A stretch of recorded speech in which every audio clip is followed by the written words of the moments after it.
Bir sahroya ayolni o'g'ilchasi sho'x ekan, undan zarar ko'rmagan biror kuni yo'q ekan.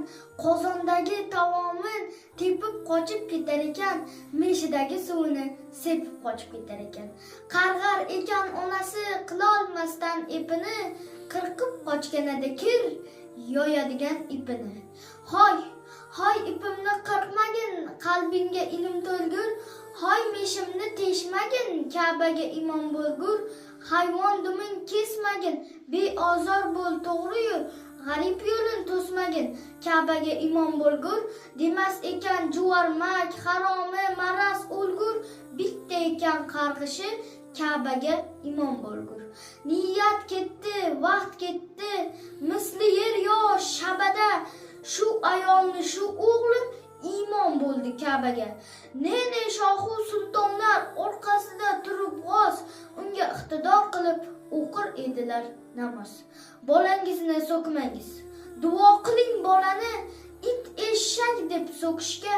Hayo qiling bolani, Rasululloh dedilar, yuzlarida yorug' nur. Bolalar bu jannatning gulu rayhonlaridir. To'g'ri, gulu rayhonlar ham kuydirar. Sho'xligi ortib ketsa, joningizdan to'ydirar. Bobom derdi, bolani so'kish asli emasdir. Jahlingiz chiqsa ayting, nodon yoki xumpar deb. Boy bo'lgur, ko'paygur deb. Aslo demang, u la'nat.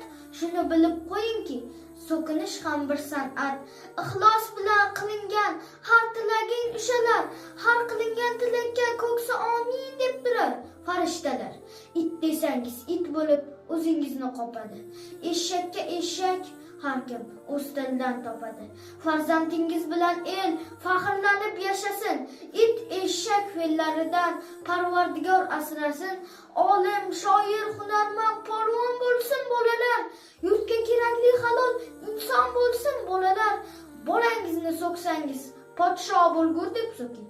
Olim bo'lgur, Xizrga oshno bo'lgur deb so'king. Tildan chiqqan har so'zda ma'rifat ziyo bo'lsin. Hatto so'kishingiz ham yaxshi bir duo bo'lsin.